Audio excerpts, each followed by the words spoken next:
La teología ante la física moderna. Cuestiones fundamentales para un diálogo posible. Primera parte. La estructura de la realidad física y la acción divina en la creación. Resumen. La nueva física nacida a comienzos del siglo XX, independizada de las antiguas cosmovisiones míticas, ha venido planteando estimulantes desafíos e interrogantes a la teología. En el presente artículo se examinan hitos fundamentales como la teoría de la relatividad y la teoría cuántica, que trajeron aparejados sendos cambios de paradigmas en el macro y el microcosmos, respectivamente, y las teorías de unificación que persiguen una explicación única y última a la entera realidad física, como así también algunas formulaciones significativas desde la reflexión creyente, las cuales han procurado asumir estas perspectivas novedosas.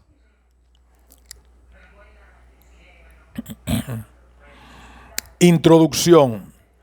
A finales del siglo XIX solía creerse en los ambientes científicos que la física estaba esencialmente completa, pues ciertamente había alcanzado un apreciable grado de madurez. Las diferentes formas de energía fueron identificadas y relacionadas unas con otras, y la electricidad y el magnetismo fueron unificadas por las ecuaciones de J. Maxwell del campo electromagnético. Los químicos establecieron la teoría atómica y los físicos mostraron cómo los espectros electromagnéticos que emitían los diversos objetos podían medirse para brindar la información sobre su estructura atómica. La termodinámica clásica dio una descripción macroscópica de los fenómenos térmicos, la cual fue relacionada con una representación microscópica de la mecánica estadística. Al final de este siglo quedaban algunos fenómenos enigmáticos y algunas dificultades filosóficas, pero esto no fue suficiente para frenar el optimismo reinante. En el espacio de pocos años, sin embargo, el descubrimiento de la teoría cuántica abrió el camino en un nuevo mundo. Como un ejemplo significativo, se le aconsejó a un joven Max Planck que eligiera la filología por carrera, pues no había mucho por descubrir en la física. El siglo XX, sin embargo, vio un incremento sin precedentes en el conocimiento del mundo. La organización de la materia fue sondeada para revelar detalles más finos. En primer lugar, la estructura del átomo, a continuación del núcleo y finalmente de las mismas partículas nucleares. El conocimiento del espacio y el tiempo fue profundamente transformado por la teoría de la relatividad de Einstein y surgieron experimentos que pusieron de manifiesto los extraños fenómenos del mundo cuántico, cuestionando a la par las tradicionales ideas de determinismo y causalidad. Y en las primeras décadas de este siglo, el universo en su conjunto se había convertido en el objeto de estudio científico tiempo más tarde se utilizó el conocimiento de la física de partículas elementales y nucleares para reconstruir los procesos que ocurrieron en los instantes posteriores al Big Bang.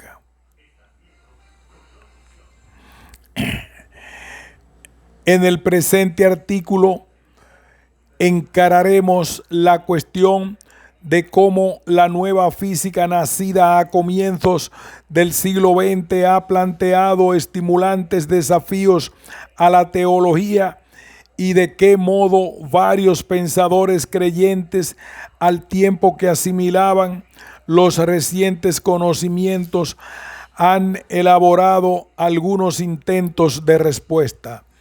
Del amplio campo del conjunto de las ciencias físicas, hemos seleccionado los hitos que juzgamos más significativos y desafiantes para la reflexión de la fe, tales como los modelos cosmogónicos actuales y su pregunta por el comienzo del universo, la evolución y el destino del universo, marcados conjuntamente por la entropía y el desarrollo de la vida, cuestiones todas que desarrollaremos en la segunda parte de este artículo.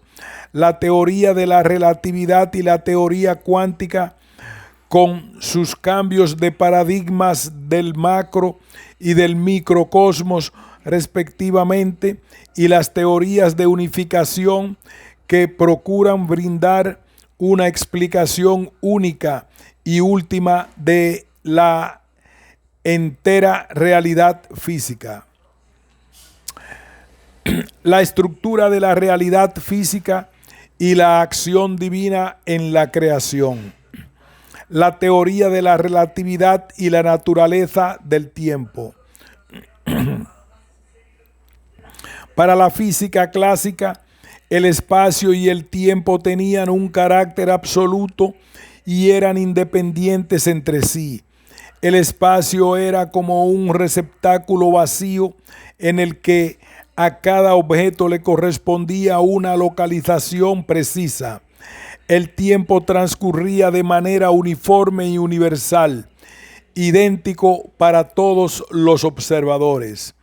A partir de los desarrollos de las teorías de la relatividad especial y general a principios del siglo XX, estos conceptos del espacio y el tiempo se vieron completamente alterados.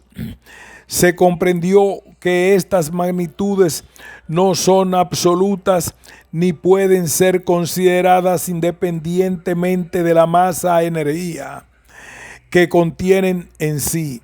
Estas ideas revolucionarias han transformado las perspectivas desde las cuales nos vemos a nosotros mismos y a nuestro universo.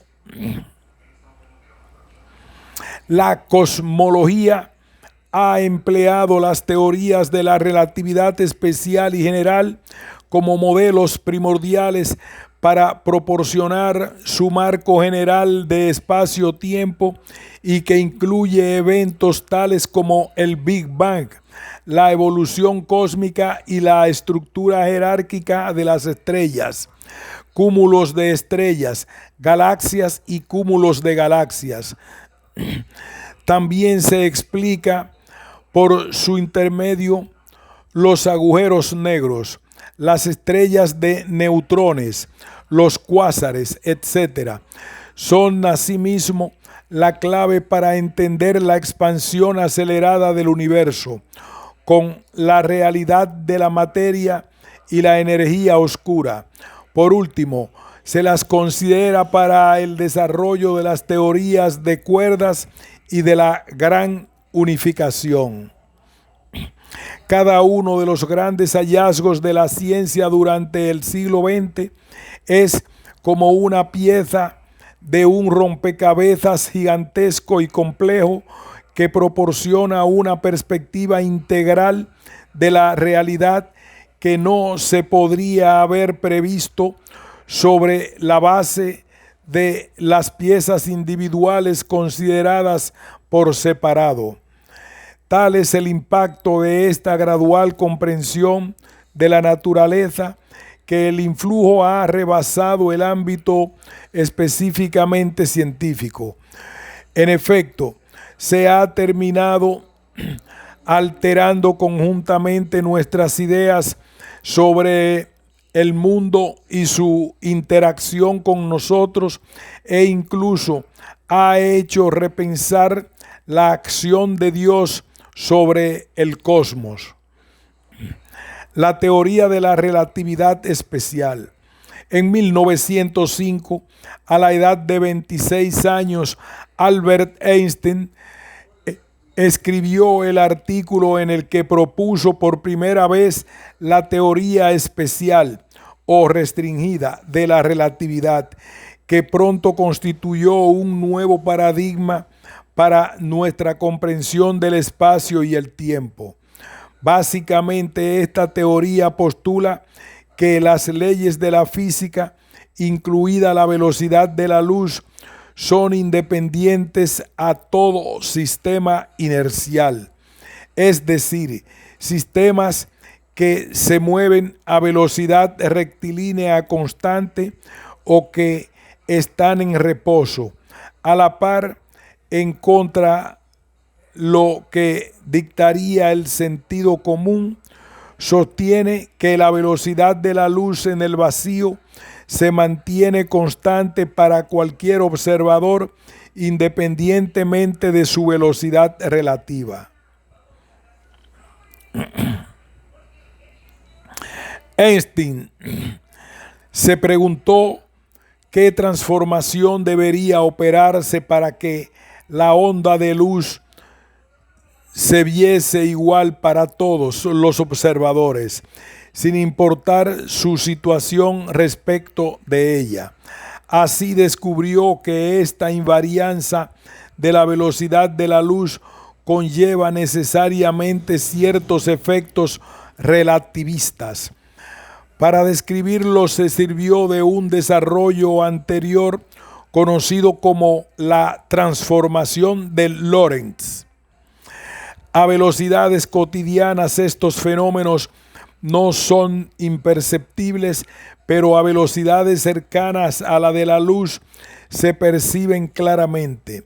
Conforme un móvil se acerca a velocidad uniforme al límite de c, se verifica una dilatación de su tiempo, un acortamiento de su longitud y un aumento de su masa, siempre respecto de un observador en reposo.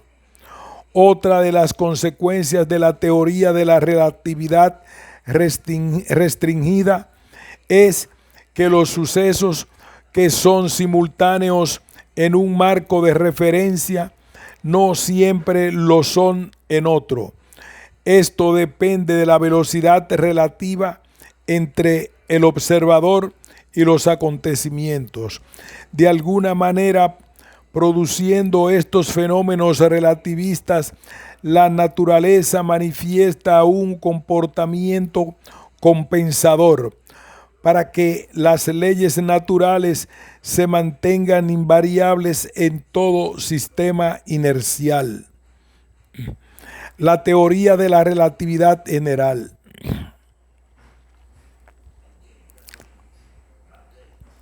A pesar de su enorme éxito, la teoría restringida de la relatividad poseía una seria limitación, a saber, se limitaba a describir solo los sistemas inerciales.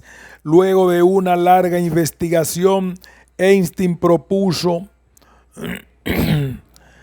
en 1915 la teoría general de la relatividad, llamada así porque amplió sus ideas iniciales de modo que pudieran incluir el movimiento acelerado. De este modo, se generalizaba el principio de la relatividad para cualquier observador arbitrario, cualquiera fuese su situación o tipo de movimiento. En suma, a partir de la relatividad general, no existen ya observadores privilegiados, sino que todos los sistemas están interrelacionados. Para lograr esta generalización, Einstein estableció la equivalencia entre la fuerza de la gravedad y el movimiento acelerado. Este procedimiento abre una comprensión totalmente nueva del cosmos. El espacio y el tiempo están íntimamente interrelacionados con la materia y el movimiento, al punto de que la propia geometría del espacio-tiempo se ve afectada por la presencia de materia.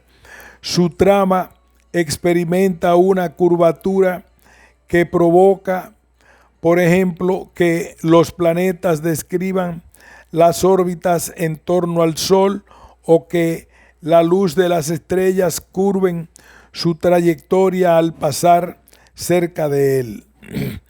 La teoría de la gravitación universal de Isaac Newton había explicado exitosamente el movimiento de los cuerpos en la Tierra y el sistema solar, pero no develaba el mecanismo mismo de gravedad.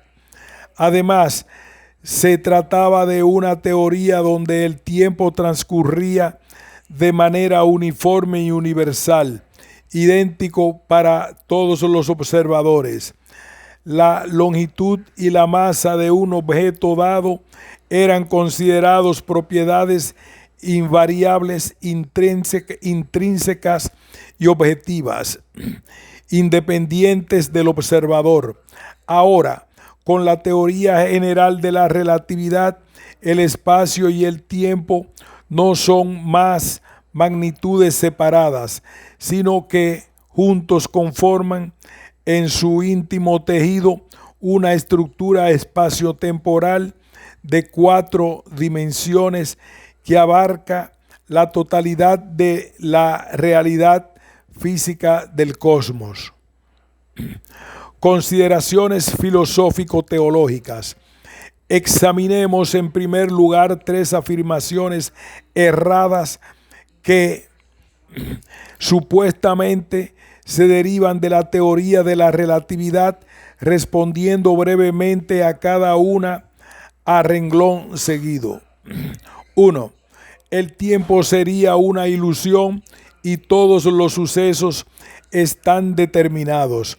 Según esta perspectiva, dado que el tiempo puede ser representado en gráficos como si fuera una dimensión espacial más, el universo sería como un bloque espaciotemporal estático en el que cada observador proyectaría de manera diferente sus percepciones espaciotemporales. Sin embargo, más que de espacialización del tiempo, debemos hablar de temporalización del espacio, o dicho de otro modo, la integración dinámica de ambas magnitudes. 2. La realidad poseería carácter mental, puesto que la longitud, la masa, la velocidad y el tiempo son relativos al observador. Sería la mente humana la que conformaría la realidad del mundo. Mas el sistema de referencia del observador no requiere de ninguna mente humana. Podría consistir perfectamente en relojes, cintas métricas e instrumentos de medida cuyos resultados fueran grabados por cámaras automáticas. 3. La teoría de la relatividad confirmaría el relativismo. La ciencia nos enseñaría que todo es relativo y que no existiría ningún absoluto. Así, se abrirá la posibilidad de justificar el relativismo moral y religioso. Si bien es cierto que muchos absolutos han sido abandonados tiempo, masa, han surgido otros nuevos: la velocidad de la luz, el orden causal, las leyes de la física subyacentes, etc. Además, estas afirmaciones deben considerarse dentro del ámbito de la concepción científica del universo en que vivimos y no extrapolarse, como en el caso del cientificismo, al ámbito de la ética o de la fe. Habiendo rechazado estas falacias, podemos plantearnos si en verdad se derivan de la relatividad algunas implicaciones metafísicas sustentables. Vimos que esta teoría nos muestra que el universo es dinámico e interrelacionado. El espacio y el tiempo son inseparables.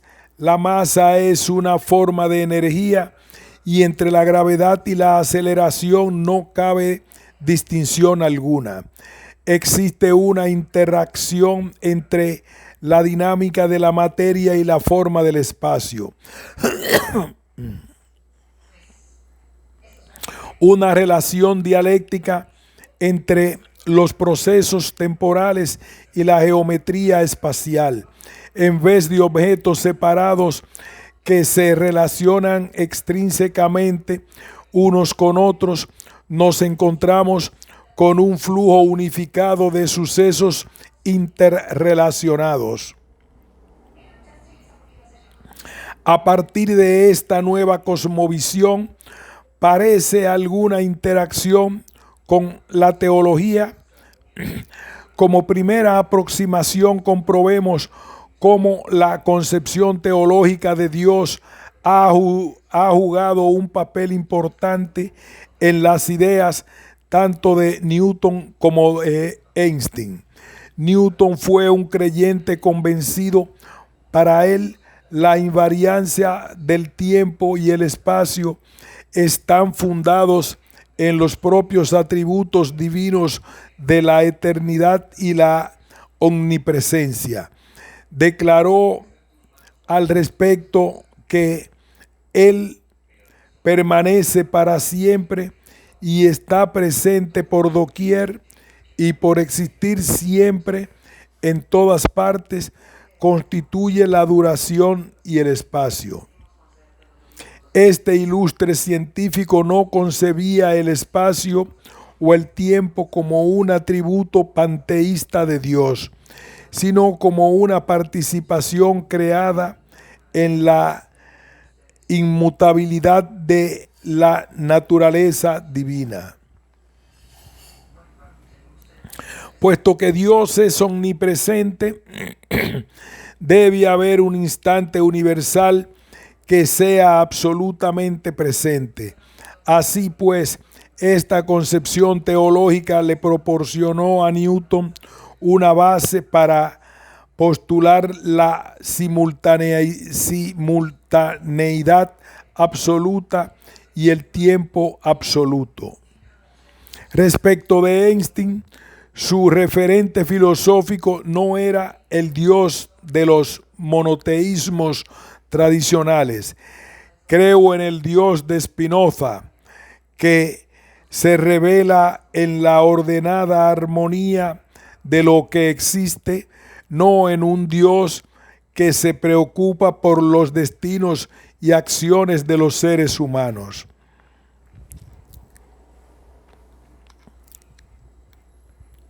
Separándose de la fe en Dios personal, del judaísmo, de sus antepasados, Einstein abrazó la concepción de un ente completamente impersonal y racional, al modo de una mente superior que se revela en el mundo de la experiencia.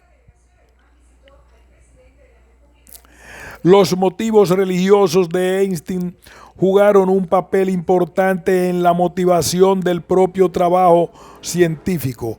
Rechazó en su nombre las conclusiones de la cosmovisión dinámica implicada en la propia teoría de la relatividad, pues consideraba que el universo debía ser esencialmente inmóvil e inmutable. De este modo, inicialmente no fue capaz de aceptar la idea de un universo en expansión que su propio modelo de la relatividad general postulaba, e introdujo en sus ecuaciones la llamada constante cosmológica. Años más tarde admitiría que este había sido el error más garrafal de su carrera científica. Asimismo, sus convicciones spinozianas de un universo totalmente causal y determinista lo llevaron a rechazar siempre de plano la interpretación no causal de la llamada interpretación de Copenhague de la mecánica cuántica.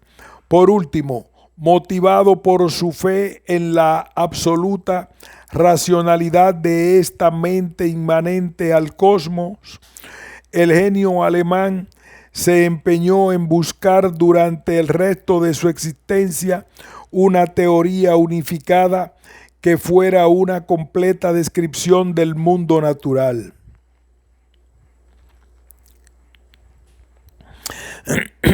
Vemos, pues, cómo estos dos paradigmas estáticos, surgidos de sendas concepciones teológico-filosóficas, entraron en conflicto con el cosmo dinámico e interrelacionado que la teoría de la relatividad revelaba. Asumiendo esta nueva perspectiva espaciotemporal, algunos teóricos procuraron especular sobre sus implicaciones en la concepción de Dios. Ejemplifiquemos con dos interpretaciones contrapuestas. Una, Ian Barbour rechaza toda concepción relativista que comprometa la trascendencia divina, puesto que Dios es omnipresente y conoce al instante todo lo que sucede, siendo inmanente a todos los lugares y a todos los acontecimientos. La limitación de la velocidad a la que pueden ser transmitidas las señales físicas no tendrían efecto en su caso. A la postre, Dios no está en reposo, pero tampoco se encuentra en movimiento con respecto a otros sistemas.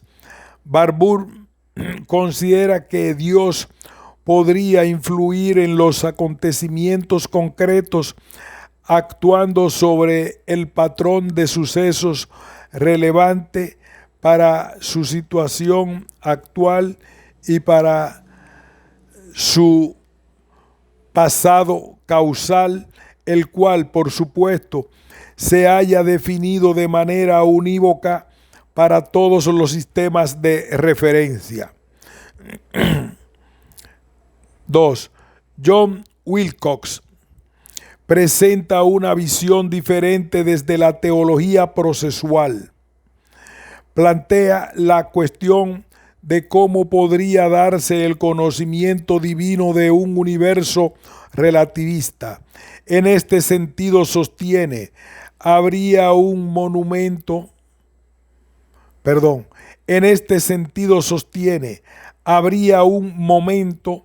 en la experiencia de Dios cuando Él sabe Q, pero no P, siendo P y Q dos sucesos independientes.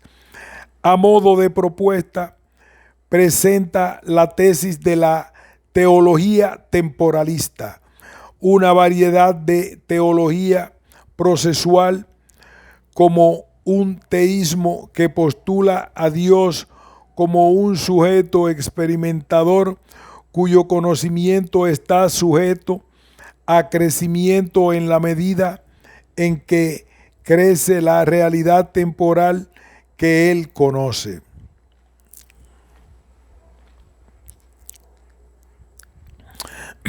Por nuestra parte, creemos que la teoría de la relatividad refuerza la comprensión no solo en la interconexión y complementariedad de los diversos entes del universo, sino también la autoconsistencia y autonomía de las leyes.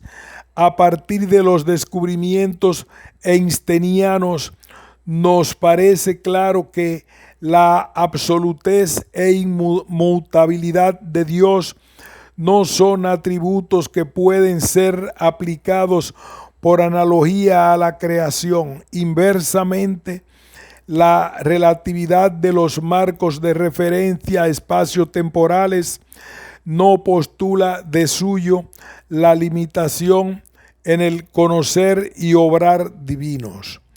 Asimismo, el límite infranqueable de la velocidad de la luz alude a un cosmos que no puede ser conocido ni abarcado espacialmente por ninguna criatura privilegiada, que deberá así renunciar a toda pretensión de omnipotencia.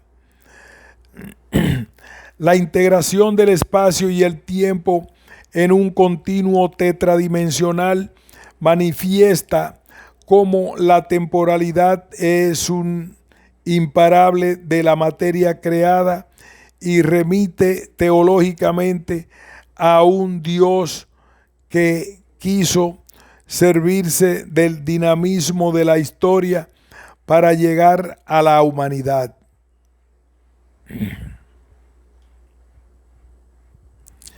La teoría cuántica, determinismo y complementariedad. 2.2.1. La teoría cuántica. El descubrimiento de la teoría cuántica. En el siglo XIX la física clásica estaba bien establecida.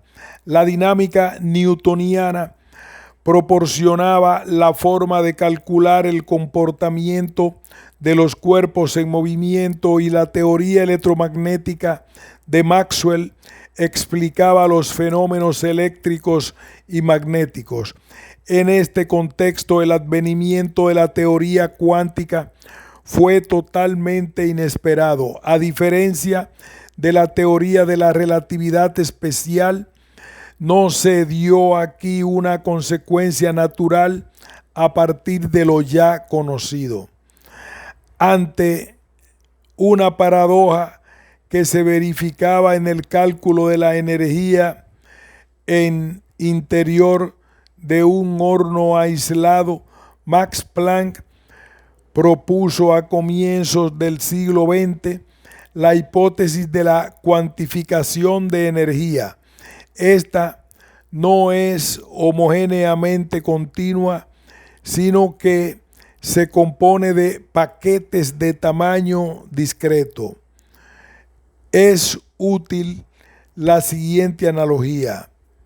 Si miramos a una gran duna de arena en un desierto, desde la distancia parece suave, pero en un examen más minucioso vemos que se compone de millones de pequeños granos de arena.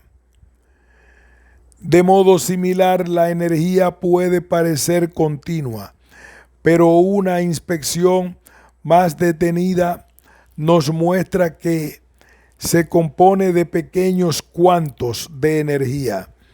En niveles de energía muy altos, estos paquetes de energía son tan pequeños que tienen un impacto imperceptible, pero niveles de energía más bajos, el efecto es pronunciado.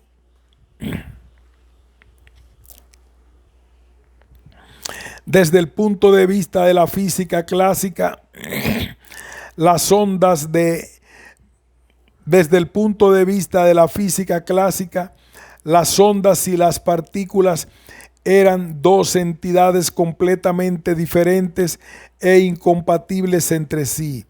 Ni las ondas pueden ser partículas, ni las partículas pueden ser ondas. Además, a comienzos de la década final del siglo XIX, ya se había acordado que la luz era un fenómeno ondulatorio. Así pues, los físicos fueron reacios a aceptar inicialmente esta nueva teoría, pero las evidencias proporcionadas por ciertos experimentos llevaron a su confirmación. Por ejemplo, los resultados de las mediciones del espectro de la radiación del cuerpo negro, posteriormente confirmados por el efecto fotoeléctrico y el efecto Compton. Estos fenómenos solo podían ser explicados mediante la llamada dualidad onda-partícula postulada por la teoría cuántica. En la década de 1920, Werner Heisenberg y Erwin Schrödinger demostraron la equivalencia matemática entre la descripción ondulatoria y corpuscular de la energía. El principio de complementariedad. Hacia 1920 estaba claro que el comportamiento de la luz debía ser explicado sobre la base del modelo de onda en algunos aspectos y el de partícula en otros. Estas teorías llevaron a Niels Bohr a desarrollar su concepto de complementariedad. Para Bohr se requieren tanto los modelos clásicos de ondas como de partículas para explicar el comportamiento de la luz y la materia. Esto no quiere decir que los electrones son partículas u ondas, sino que en última instancia su comportamiento puede ser descrito tanto sobre la base de los modelos de onda como de partículas. Lo que se niega es la forma excluyente de representarlos.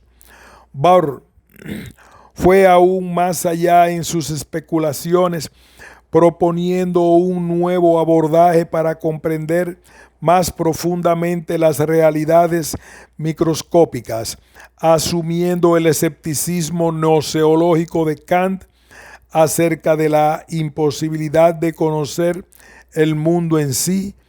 Consideraba que en todo experimento es necesario considerar la interacción entre sujeto y objeto. No es posible trazar ninguna línea que separe nítidamente el proceso de observación de aquello que es observado. Dicho de otro modo, siempre somos actores, nunca meros espectadores. Nos hemos obligados a elegir entre descripciones exclusivamente causales y descripciones exclusivamente espaciotemporales, entre los modelos de ondas y modelos de partículas, y entre la determinación precisa de la posición y la determinación precisa del momento. Aquí aparece el llamado principio de incertidumbre. El principio de incertidumbre. Según este principio, existe una limitación en las mediciones que se efectúan.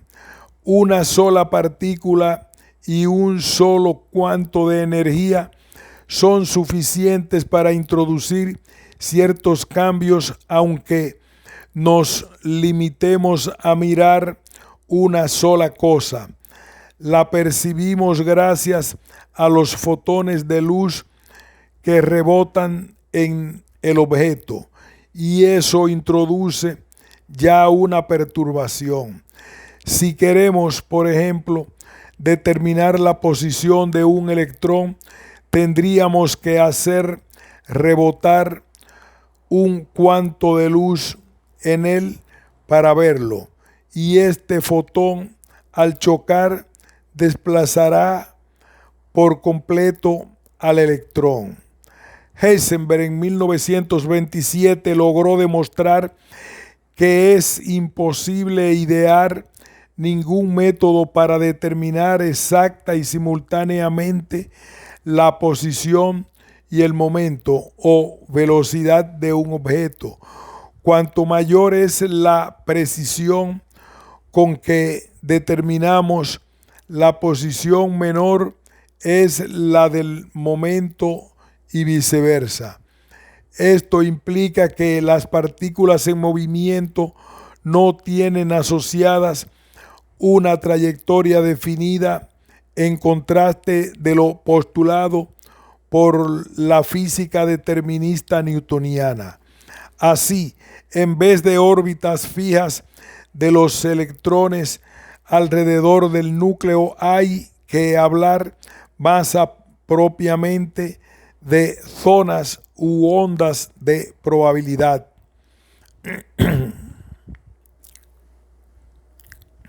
Existiría, pues, una limitación esencial de nuestro conocimiento sobre la realidad física en estos niveles submicroscópicos. Connotaciones filosófico-teológicas, modelos explicativos fundamentales del principio de la incertidumbre. La interpretación de la escuela de Copenhague, Bohr, Heisenberg, Pauli. Esta postura alega que, si bien las teorías representan construcciones útiles que ayudan a realizar predicciones en última instancia, dado que la incertidumbre es ocasionada por el proceso mismo de observación, los modelos científicos son puras ficciones que no constituyen representaciones fieles del mundo. No habría, pues, hechos en bruto ni conocimiento humano completamente objetivo. Siempre se desprende del punto de vista del observador, participante por solo el hecho de observar. En efecto, solo cuando es observado un sistema selecciona una de sus opciones y la convierte en real. Este evento es llamado colapso de la función de onda de probabilidad. En suma, el mundo no puede ser visualizado tal como es en sí, al margen de nuestra interacción con él. Dicho de otro modo, reeditando el tradicional principio solipsista de George Berkeley, existir es ser observado. La interpretación de Copenhague concluye que nada es real a menos que lo miremos. Las interpretaciones deterministas de la mecánica cuántica, Einstein-Planck. Newton sostenía que las teorías representan las descripciones de la naturaleza tal como ésta es en sí, independientemente del observador. El espacio, el tiempo y la masa son propiedades de todos los objetos reales. El mismo Einstein continuó esta tradición al insistir en que la descripción completa de un sistema atómico requiere especificar las variables espaciotemporales que definen su estado de manera objetiva e inequívoca. En su opinión, la teoría cuántica estaba todavía incompleta, puesto que no cumplía con este requisito. Para demostrarlo, ideó una paradoja junto con algunos colegas para indicar que deben existir ciertas variables ocultas que la teoría cuántica aún no había descubierto. Así pues, la incertidumbre se produce por una ignorancia humana provisional y al cabo se descubrirá que los mecanismos subatómicos son deterministas y causales. Al postularse las leyes que los gobiernan, será posible realizar predicciones exactas. Según Einstein, el error fundamental en la interpretación de Copenhague es tratar la mecánica cuántica como una descripción completa del comportamiento de un sistema dado, en lugar de considerarla un cálculo de las propiedades estadísticas de estos sistemas. Veamos 3 casos de pensadores de relieve que rechazaban la visión de Copenhague. 1. Einstein siempre se negó a aceptar esta interpretación, afirmando que la creencia en un mundo externo independiente del sujeto que percibe es la base de todas las ciencias naturales. En una correspondencia con Max Born, declaró: estoy convencido de que él no juega a los dados. Tú crees en el Dios que juega a los dados y yo en la ley y el orden completo en un mundo que existe objetivamente. 2. El padre Stanley L. Jecki, sacerdote húngaro benedictino, doctor en teología y física y miembro honorario de la Academia Pontificia de las Ciencias, fue un firme defensor de la interpretación determinista de la mecánica cuántica. Afirmaba Jecki que lo que ocurrió con la teoría cuántica constituye una historia similar de ceguera y descuido a las vacilaciones de Einstein acerca de la expansión del universo.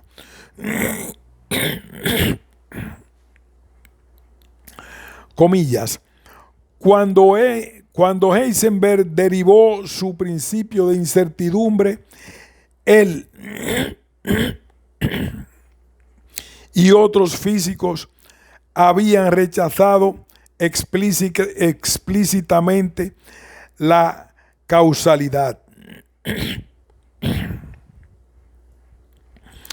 Sobre bases filosóficas que no habían estudiado detenidamente. Heisenberg heredó, según Jecki, la mezcla de un empirismo e idealismo kantiano, sosteniendo una filosofía pragmática que excluía la causalidad y el sentido ontológico. Al afirmar que la incertidumbre destierra la causalidad, este científico realizó un salto de lo puramente operacional al ámbito estrictamente ontológico. Las consecuencias fueron graves para la física, pues ahora se postulaba una visión de un universo despojado de causalidad, convertido por ende en un conjunto inconexo de sucesos al azar. El sacerdote benedictino expresaba su confianza de que algún día se idearía una nueva mecánica cuántica que incorporaría el determinismo en la forma en que Einstein lo entendía. 3.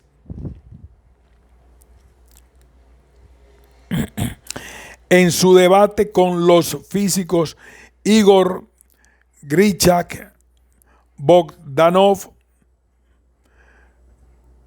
y Jean Guitton, se preguntaba, comillas, ¿hasta qué punto lo que nos parece aleatorio en un cierto nivel aparece ordenado en un nivel superior? Tengo la impresión de que el azar no existe. Lo que llamamos azar no es sino nuestra incapacidad para comprender un grado superior de orden. El universo no posee azar, sino diversos grados de orden que debemos descifrar.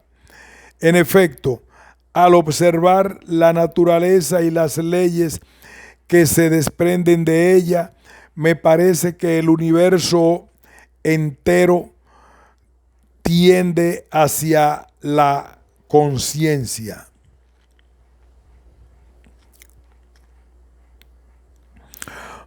4. Richard Feynman fue uno de los grandes físicos del siglo XX. Según él, la interpretación de Copenhague conlleva una serie de paradojas insolubles. Si uno se imagina a sí mismo presenciando desde fuera de una sala donde se está realizando una observación de nivel cuántico, no se ve claro cuando se produce el colapso de la función de onda. ¿Acaso mis propias observaciones, se pregunta, se vuelven realidad cuando observo a un observador observando algo? Además, ¿puede una mosca ser un observador? ¿No había realidad en el universo antes de que la vida comenzara? Estas consideraciones, señala Feynman, no hacen sino llevar a conclusiones solipsistas.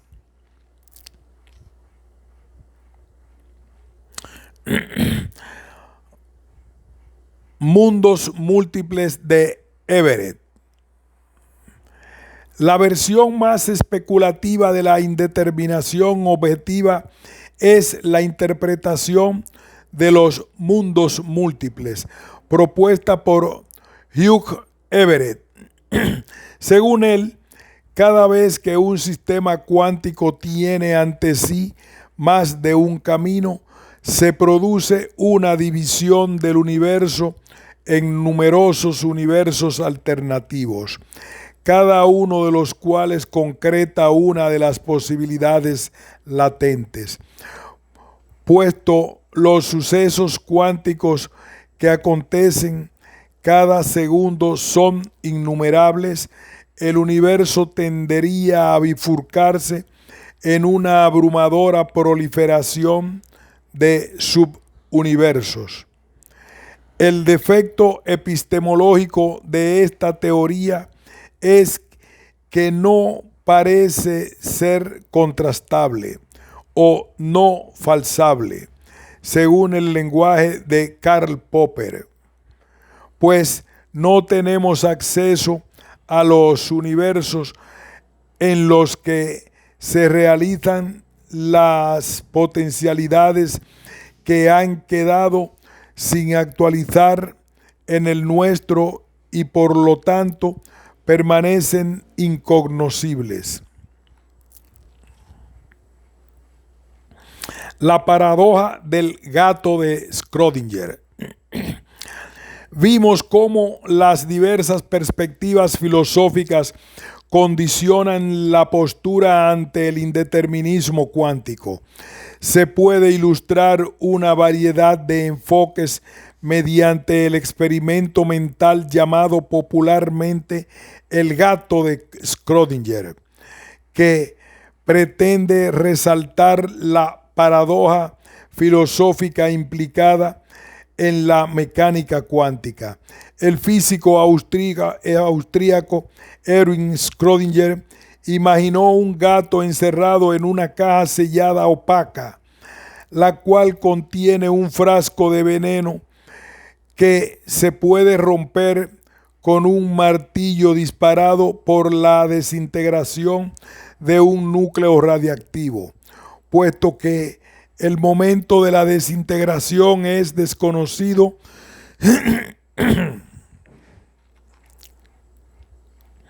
No sabemos en un instante particular si el gato está vivo o muerto. Recién se conoce el estado del gato al abrir la caja. Veamos cómo cada una de las diversas visiones interpreta este experimento. 1. Posición determinista. Sostiene una interpretación de realismo filosófico. El gato muere en un momento determinado, sea que lo sepamos o no. Y cuando abrimos la caja, nos encontramos con lo que ya se había producido de antemano. 2. Posición de Copenhague. Antes de abrir la caja, el gato está en una superposición cuántica de los estados posibles, uno estando vivo y el otro estando muerto. Al abrir la caja, colapsa la función de onda y el gato deviene realmente vivo o muerto. 3. Posición de los múltiples universos. Cuando abrimos la caja, se bifurcan dos universos distintos, en uno de los cuales el gato está vivo y en el otro muerto. La teoría cuántica y la acción divina en el cosmos. Ha habido muchas discusiones sobre las posibles conexiones entre la teología y la mecánica cuántica, principalmente en el contexto de la interpretación de Copenhague y las premisas filosóficas inherentes. Referimos que, según esta escuela, lo que no puede ser medido en el nivel subatómico carece de existencia real. Si tomamos en consideración que en esta escala subsisten los pilares básicos de la materia, entonces el universo emergente queda disuelto en el mundo cuántico nublado y caprichoso. Esta consideración abre el camino a especulaciones teológicas sobre el libre albedrío y la acción de Dios en el mundo. Varios teólogos han especulado sobre el hecho de que si el mundo microscópico no es determinista, entonces Dios, actuando dentro de los límites de la incertidumbre cuántica, podría influir en el cosmos sin violar la autonomía de las leyes de la física. John Polkinghorne propone precisamente servirse de la indeterminación cuántica para representar la acción divina en el universo. Propone que este consiste no ingreso de energía, como si Dios fuera la causa invisible entre las causas físicas, sino de información. Así, la información podría ser el equivalente científico de la acción inmanente del Espíritu Santo dentro de la creación. William Pollard, físico y sacerdote, también sostiene que una acción divina de similares características a las postuladas por Polkinghorne, no violaría las leyes de la naturaleza ni sería científicamente detectable. Dios, dice, es quien determina cuál de los valores de una distribución de probabilidad se actualizará. Los científicos no pueden encontrar ninguna causa natural que explique la selección de una determinada alternativa entre todas las posibles. Después de todo, el azar no es ninguna causa. Dios influiría entonces en los acontecimientos, pero no como una causa física, por medio de la dirección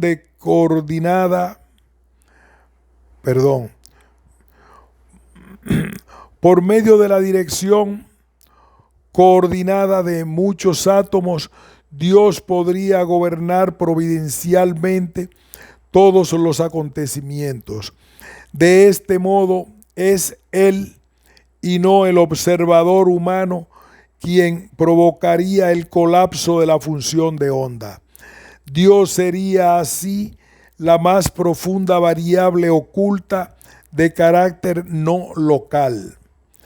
Se puede interponer algunas serias objeciones al empleo de la cuántica como elucidación de acción de Dios. 1. La mecánica cuántica es un mundo borroso y no describe cabalmente al mundo real. Por eso, no es adecuado como base de propuestas filosóficas ni teológicas asociadas. Pero incluso si hubiera eventos sin causalidad creada, todavía requerirían la causalidad trascendente de Dios para explicar su existencia. 2. Un control total sobre todos los acontecimientos, aun cuando se sirva del indeterminismo cuántico, parece incompatible con la libertad humana y la existencia del mal, y postula antes bien un Dios titiritero, al estilo del ocasionalismo de Malebranche. 3. Considerar que Dios actuó solo en el nivel de los componentes atómicos implica un reduccionismo implícito que lleva la postulación de un Dios tapagujeros, una suerte de comodín que suplanta nuestra ignorancia y que actúa en las brechas físicas. Esta aproximación contradice el principio epistemológico según el cual la teoría no debería introducir explicaciones superiores cada vez que se descubriesen realidades que momentáneamente la física no haya conseguido explicar. 4. Se tiende a confundir el plano metafísico de la acción divina con el plano físico de las causas intramundanas. Sin un adecuado discernimiento ontológico que permita distinguir las dimensiones natural y sobrenatural, se incurre en una fusión indebida de ambos planos. Analogías con la complementariedad en la teología. Al proponer Bohr la noción de descripciones complementarias para la dualidad partícula-onda, también surgió que analógicamente ciencia y religión podrían ser dos descripciones complementarias. McGrath fue más allá de estas comparaciones, planteando una afinidad entre el concepto de complementariedad de Bohr y de identidad de Cristo. La fe cristiana siempre ha sostenido que Jesucristo debe ser considerado como verdaderamente divino y verdaderamente humano. Esta afirmación simultánea de dos naturalezas es una sola persona, posee claros paralelos con los puntos de vista de Bohr sobre la complementariedad de los modelos de onda y de partículas. A partir de las definiciones del Concilio de Calcedonia, sería posible afirmar como premisa mínima que a la vez Jesús se comportara de manera divinas y humanas. Así pues, según este autor, los enfoques complementarios podrían adoptarse tanto en relación con los fenómenos cuánticos como con la cristología. John Polkinghorne también tomó la dualidad onda-partícula con sus paradojas, tensiones e intentos de síntesis para establecer numerosos paralelismos teológicos, tomando como punto de partida la permanente tensión entre las dos realidades entre Jesús. Veamos algunas de las comparaciones propuestas. 1. Los físicos en el siglo XX afirmaron que el lenguaje ondulatorio y corpuscular pertenecen a ambos a la luz. De un mundo similar, el Concilio de Calcedonia empleó tanto conceptos humanos como divinos para hablar de Cristo. 2. Así como la teoría cuántica reconcilia los aparentes opuestos de los comportamientos onda-partícula, así en la dualidad cristológica, la Iglesia resistió a la solución fácil de las separaciones taxativas propuestas por el apolinarismo y el nestorianismo en sus diferentes formas, y proclamó la fórmula más matizada de Calcedonia. 3. El Concilio de Calcedonia afirmó que tanto el lenguaje humano como el divino son indispensables para hablar de Cristo. De modo similar, los físicos en el siglo XX aseguraron que el lenguaje ondulatorio y corpuscular pertenecen ambos a la naturaleza de la luz. R. Olson objeta estas analogías de un modo que estimamos atendible. Comillas, prácticamente nadie, salvo los que hacen la ciencia desde una religión, han argumentado desde hace casi 200 años que las proposiciones religiosas pueden ser probadas a través de argumentos físicos. En cambio, los físicos han demostrado un notable interés y aptitud para demostrar que las leyes físicas son compatibles con una amplia variedad de consecuencias teológicas. Por nuestra parte, agreguemos que la tarea de fundar proposiciones religiosas en argumentos pertenecientes a la física ha caído a menudo en posiciones concordistas, por caso, relaciones forzadas entre el Big Bang y el hágase la luz del Génesis, o entre los períodos geológicos y los 6 días de la creación.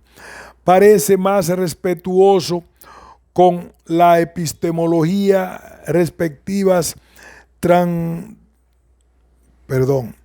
parece más respetuoso con las epistemologías respectivas mostrar antes bien que las leyes físicas son compatibles o consonantes con la manifestación en la historia del Dios Trino. Asimismo, en contraste con categorías analógicas tradicionales como naturaleza y persona, las comparaciones tomadas de la mecánica cuántica carecen de toda correlación antropológica, es decir, no tienen relevancia existencial para el creyente ni aporta nada decisivo a un diálogo con la cultura a la hora de anunciar el Dios Redentor revelado por Jesús. La búsqueda de la teoría unificada y el orden último de lo real. Intentos de unificación. Hacia mediados del siglo XVI existían dos propuestas de unificación muy diferentes. Por una parte, la antigua teoría sostenida por Aristóteles y Ptolomeo explicaba que los planetas eran de similar naturaleza que el Sol o la Luna, formando todos parte de las esferas celestiales. Por otra, la nueva propuesta de Copérnico unificaba los planetas con la Tierra. El camino de la ciencia moderna para lograr una gradual integración en los fenómenos observados en el cielo y la tierra comenzó con la propuesta de este último. Veamos algunos hitos fundamentales. 1. Copérnico, mediados del siglo XVI, unificó la situación de la Tierra con la del resto de los planetas mediante la propuesta del heliocentrismo. 2. Galileo, principios del siglo XVII, unificó el movimiento y el reposo mediante el principio de inercia. 3. Kepler, principios del siglo XVII, unificó la explicación de las órbitas de todos los planetas, incluyendo la Tierra y satélites del sistema solar, mediante sus leyes del movimiento de los planetas. 4. Newton, finales del siglo XVII, unificó la atracción terrestre y la órbita de todos los astros mediante la ley de la gravitación universal. 5. Maxwell, mediados del siglo XIX, unificó la electricidad y el magnetismo mediante la ley del campo electromagnético. 6. Einstein, 1905, unificó el movimiento-reposo con el electromagnetismo con su teoría de la relatividad restringida. 7. Einstein, 1915, unificó la gravedad y el electromagnetismo y más profundamente el espacio y el tiempo mismos mediante la teoría de la relatividad general. 8. S. Weinberg y A. Salam, 1960, unificaron con trabajos independientes la interacción nuclear débil y la fuerza electromagnética en la interacción electrodébil. Tareas pendientes. El físico estadounidense Lee Smolin, en su libro The Trouble with Physics, resume los 5 grandes problemas pendientes de la física para explicar la naturaleza misma del cosmos. 1. Combinar la relatividad general y la teoría cuántica en una única teoría de la que se pueda afirmar que es la teoría completa de la naturaleza. Esto se conoce como el problema de la gravedad cuántica. 2. Resolver los problemas de los fundamentos de la mecánica. Resolver los problemas de los fundamentos de la mecánica cuántica, sea haciendo que la teoría tenga sentido en su formulación actual, sea inventando una nueva teoría consistente. 3. Determinar si las diversas partículas e interacciones pueden unificarse en una teoría que las explique a todas como la manifestación de una única entidad fundamental. Este es el problema de la unificación de las partículas y las interacciones. 4. Explicar cómo los valores de las constantes libres en el modelo estándar de la física de partículas son elegidos en la naturaleza.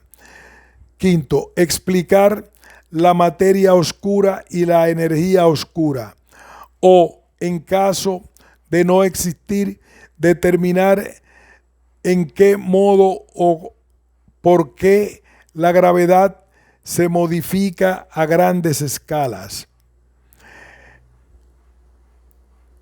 En un solo concepto sintético se puede afirmar que restan aún unificar la relatividad general y la teoría cuántica, integrando las diversas partículas e interacciones en una única teoría que explique todas las fuerzas y partículas de la naturaleza.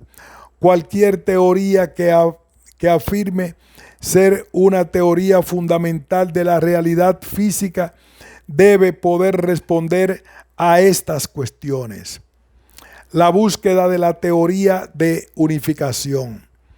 En las primeras décadas del siglo XX, la relatividad y la cosmología normalmente se ocupaban de la realidad física a grandes escalas, a saber, las estructuras astronómicas dominadas por la fuerza de la gravedad.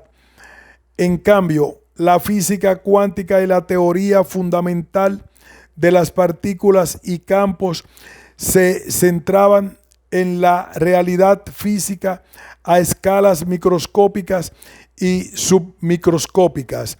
En este último ámbito la gravedad está presente, pero tan débilmente que es normalmente insignificante. Así pues, primaban en este modelo las otras interacciones fundamentales. En las últimas décadas del siglo XX, las disciplinas de la cosmología y de la física cuántica se han unido y han comenzado a reforzar y modificar la otra a la otra.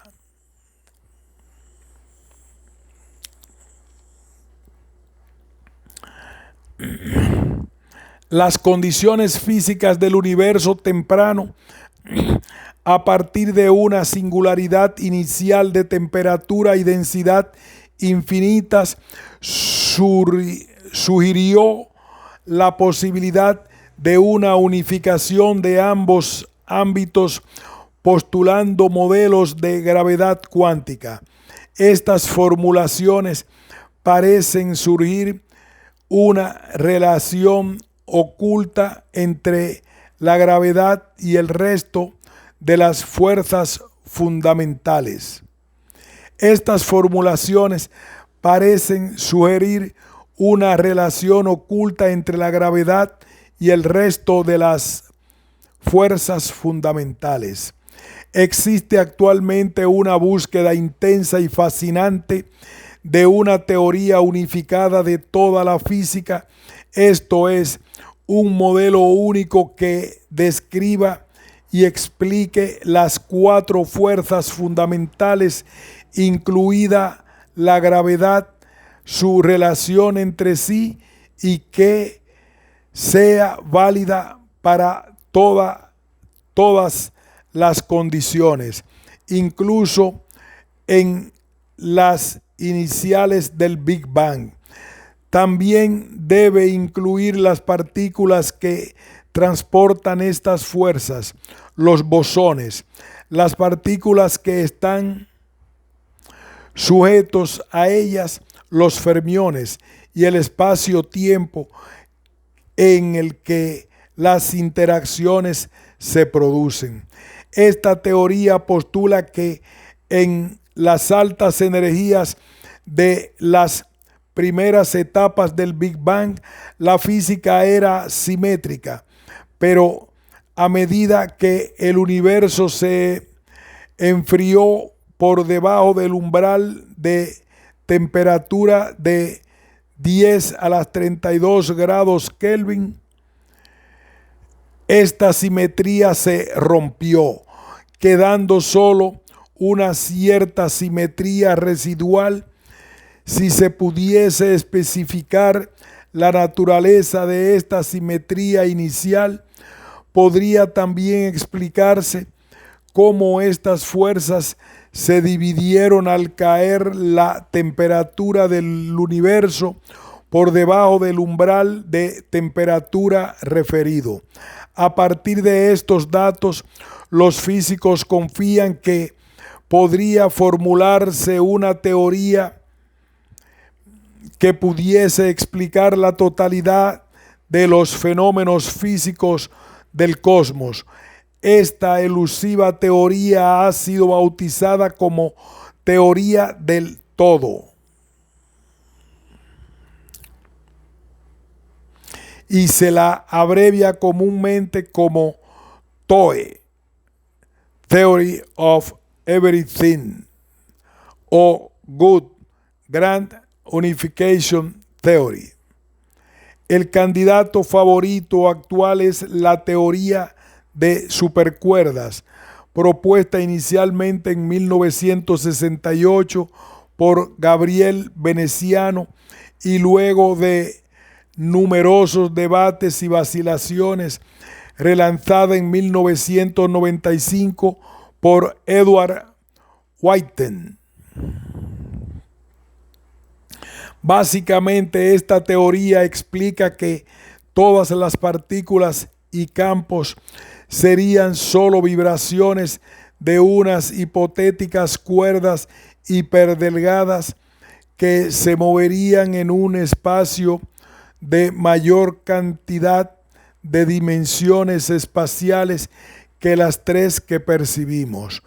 Las dimensiones adicionales se encontrarían replegadas en un espacio infinitesimal y por eso serían invisibles excepto a muy altas energías. La longitud de uno de estos bucles de cuerda es aproximadamente igual a la longitud de Planck, es decir, alrededor de 100 trillones de veces menor que el núcleo de un átomo, según explica Green. Del mismo modo que las diferentes pautas vibratorias de la cuerda de un violín dan lugar a diferentes notas musicales, los diferentes patrones vibratorios de una cuerda fundamental dan lugar a diferentes masas y carga de fuerza. Según la teoría de cuerdas, las propiedades de una partícula elemental, su masa y sus distintas cargas de fuerza están determinadas por el modelo resonante exacto de vibración que ejecuta su cuerda interna. Las diversas teorías de supercuerdas se han unificado recientemente en la teoría M, desde los trabajos de C. Hull, P. Townsend y M. Duff, postulando la existencia de 11 dimensiones, 10 espaciales y una temporal, y generalizando el concepto de cuerdas en las P-membranas, donde el prefijo P indica la dimensionalidad del objeto en cuestión. Uno brana equivale a una cuerda. Dos brana es una membrana, y así hasta llegar a múltiples dimensiones. Esta teoría ha desarrollado un argot sumamente complejo, solo comprensible para los físicos que se han especializado en el tema. Además, la teoría M está incompleta, pues resta desarrollar aún gran parte de su compleja matemática. Por último, acotemos que algunos científicos como L. Smolin cuestionan sus escasos éxitos predictivos. Perspectiva filosófico-teológica. La perspectiva afín al concordismo de J. Polkinghorne. Ya nos hemos referido repetidamente a John Polkinghorne. Este pensador forma parte de una corriente conocida como los científicos teólogos. Ellos se han esforzado por elaborar un discurso propio, desarrollando una epistemología original para abordar una variedad de temas de interacción entre ciencia y teología. Consideramos oportuno mencionarlos en este inciso, pues involucrados en la tarea de buscar una consonancia entre ciencia y fe, se han abocado a lograr un discurso abarcador acerca de la entera realidad. John Polkinghorne es un físico matemático, presidente del Queen's College de Cambridge y miembro de la Royal Society. Posteriormente comenzó a desempeñarse como pastor en la iglesia anglicana y a reflexionar desde su doble condición de teólogo y físico. Es precisamente Polkinghorne quien bautizó como científicos teólogos a los pensadores que adoptaron esta nueva aproximación. Considera Polkinghorne que esta disciplina asume una perspectiva diferente a la de la teología tradicional, pues mientras que los teólogos sistemáticos reflexionan generalmente de arriba hacia abajo, la hora de describir la acción divina en el mundo, los científicos teólogos prefieren la aproximación de abajo hacia arriba, natural en el proceso del pensar científico.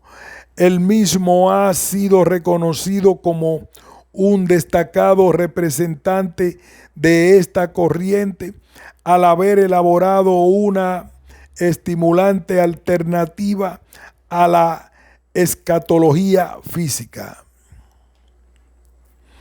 Así como en el caso de la complementariedad cuántica, Polkinghorne realiza también en este tópico algunas osadas comparaciones entre la God y la doctrina de la Trinidad. En efecto, según él, la contraparte teológica de la God de los físicos es la doctrina de la Trinidad. Opina que los padres de la Iglesia padecieron en ocasiones un excesivo grado de confianza en el éxito de una elaboración teológica demasiado sutil, como en el caso de la diferenciación entre el Hijo y el Espíritu mediante las categorías procreación y procesión. Tal vez la analogía más cercana en la física a este tipo de elaboraciones sea el edificio barroco y solo la parcialmente articulado de 11 dimensiones de la teoría M. La imagen de las tres personas eternamente unidas en el intercambio mutuo de amor, el único proceso divino de la pericóresis, da una visión profunda sobre el significado de esa convicción cristiana fundamental acerca de que Dios es amor. Creo, confiesa Polkinghorne, que la verdadera teoría del todo no es la de las supercuerdas como los físicos proclaman con bombos y platillos, sino la teología trinitaria. Culmina Polkinghorne: si los científicos quieren progresar en la búsqueda de la comprensión, tendrán que estar preparados para ir más allá de los límites de la propia ciencia en la búsqueda de un contexto más amplio y profundo de la inteligibilidad. Esta búsqueda,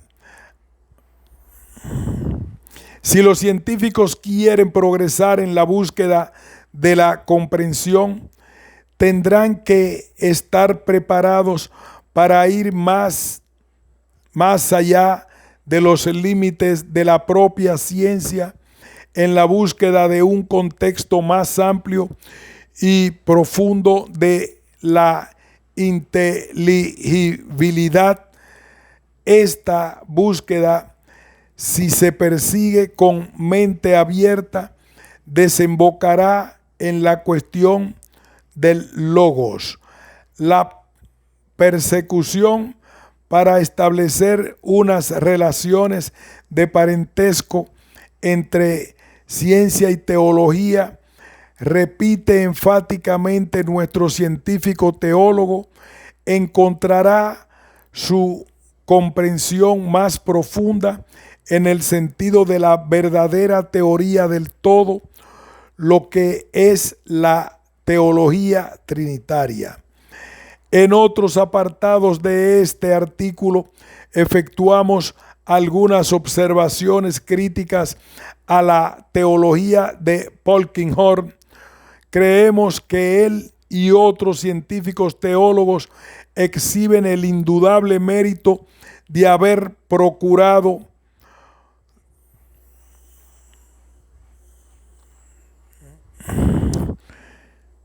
tender puentes entre la reflexión científica y la teológica.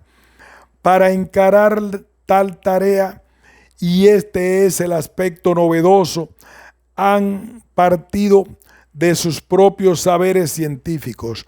Son numerosos los hombres de ciencia que a lo largo de la historia han reflexionado sobre la fe, siguiendo en cierto modo los caminos abiertos por Teilhard de Chardin.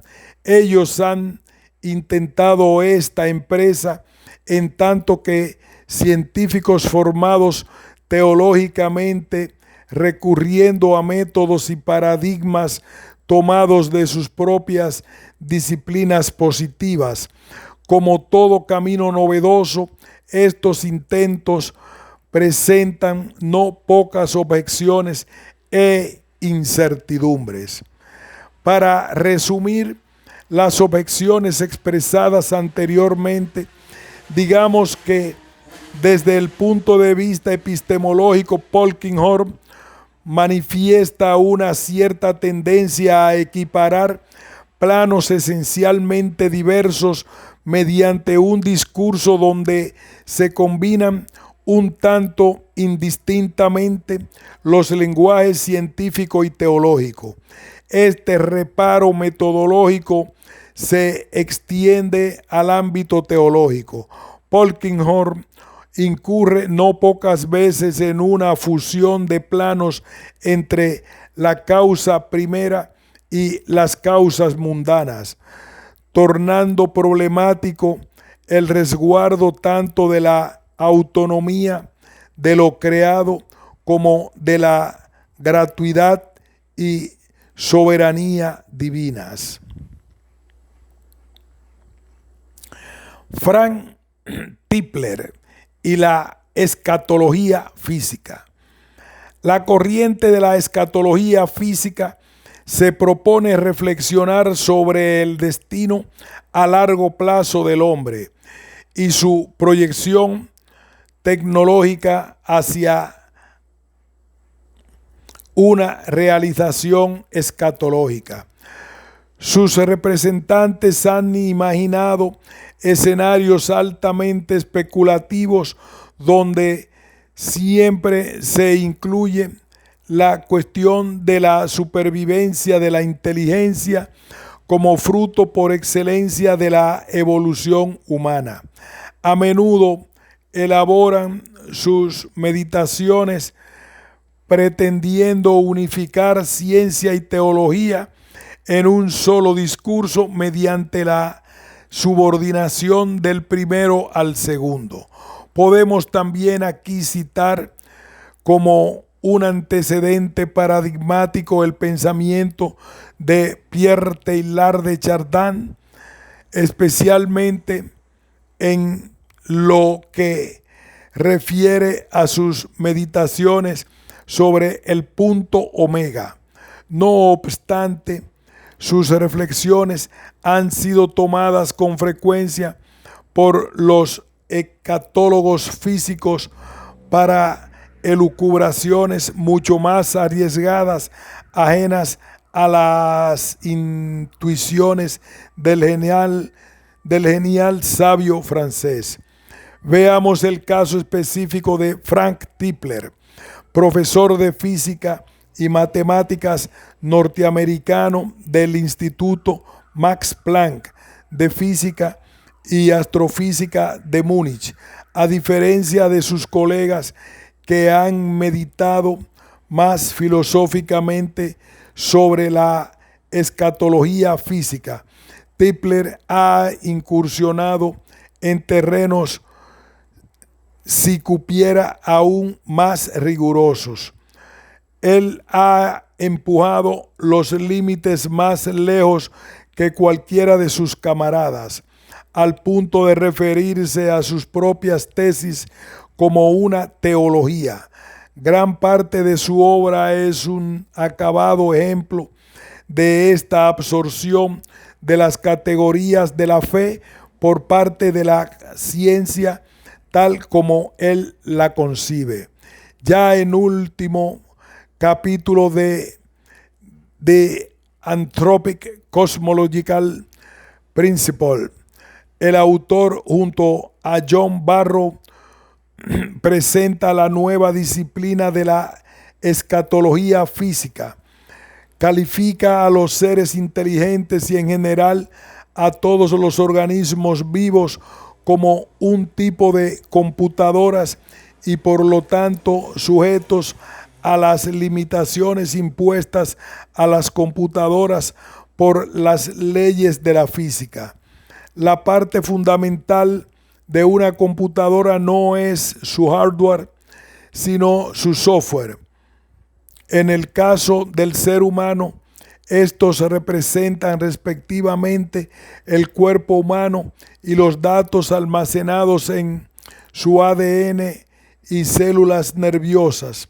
El ser humano es básicamente un programa de computación muy complejo, el cual tradicionalmente se ha identificado como su alma.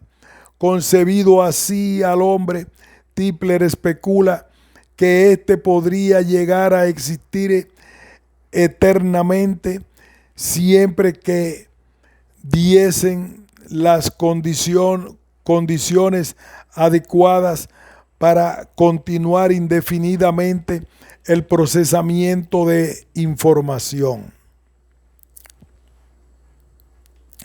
A partir de estas reflexiones iniciales, Tipler, ya sin la colaboración de Barrow, ha ido elaborando en las siguientes décadas una cosmovisión aún más ambiciosa que incluye la abierta apropiación dentro de su discurso científico de elementos teológicos y escatológicos.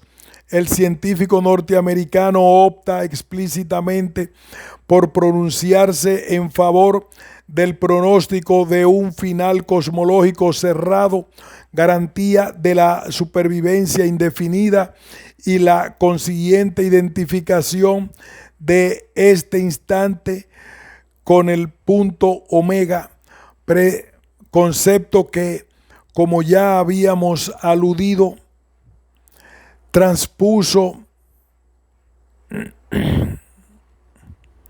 de Teilhard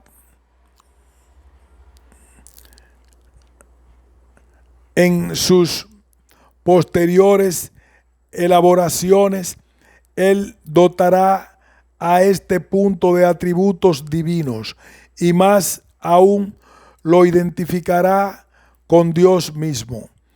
En su libro más controvertido, The Physics of Immortality, Modern Cosmology, God and the Resurrection of the Dead, Tipler extremará sus especulaciones hasta fronteras jamás concebidas en las más atrevidas elucubraciones de sus colegas. Como en sus obras anteriores, presenta la culminación de la vida en el consabido punto omega, poseedor de atributos divinos. Según este científico, al avecinarse al colapso final del universo, la masa total de éste irá aumentando ilimitadamente y, tal como sucede en el interior de un agujero negro, el tiempo experimentado subjetivamente por los futuros seres que vivieren en aquel instante final también se volvería infinito. Tipler otorga a esta singularidad final atributos divinos como la omnipresencia, la omnisciencia, la omnipotencia y la aceidad. Pero avanzando un poco más, declara que este Dios es un lejano futuro, resucitará a todos para que vivamos en un lugar que coincide con el cielo judeocristiano. Fiel representante de la escatología física, Tipler aboga por la unificación de la ciencia y la religión mediante una neta absorción de esta en aquella. La teología es una rama de la física, declara sin más, mediante los cálculos apropiados y del mismo modo en que se deducen las propiedades del electrón. La física no solo es capaz de deducir la existencia de Dios, sino incluso la plausibilidad de la resurrección de los muertos a la vida eterna, describiendo su exacto mecanismo físico. La resurrección, proclama Tipler, será obrada por el punto omega cuando alcance finalmente este poder. Tal evento escatológico alcanzará a todos los seres humanos que hayan existido. Más aún, incluirá también al conjunto integral de los seres vivos y al cosmos mismo con todas sus variantes posibles. Pero la totalidad de los seres disfrutará esta existencia renovada como una emulación informática, es decir, una simulación perfecta de un objeto. Su existencia podría equipararse a una procesadora de información. Al realizar una valoración crítica al pensamiento de Tipler, hay que comenzar reconociéndole el crédito de haber puesto sobre el tapete la entera realidad física del cosmos como objeto de la plenitud escatológica y no solo a la humanidad vaciada de toda referencia de la naturaleza, tal como había acontecido a la reflexión teológica luego de la decadencia de la escolástica. La recuperación de la perspectiva cósmica es esencial si hemos de anunciar una final transformación integral del hombre en comunidad.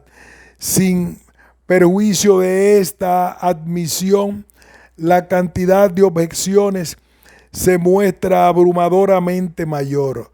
Más allá de las numerosas objeciones de carácter científico a las visiones de la escatología física, nos interesa detenernos en sus aspectos epistemológicos y fisiológicos teológicos.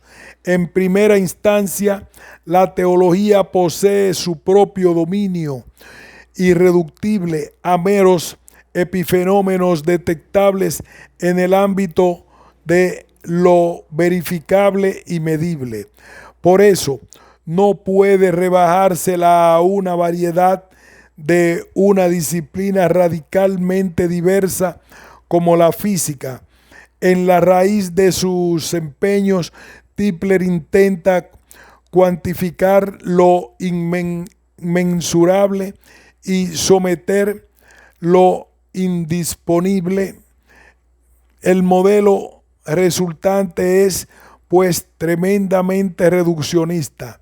Estas objeciones fueron interpuestas entre otros tantos otros por un pensador tan aventurado como Polkinghorne, que aquí se aparta palmariamente de la visión extrema de Tipler.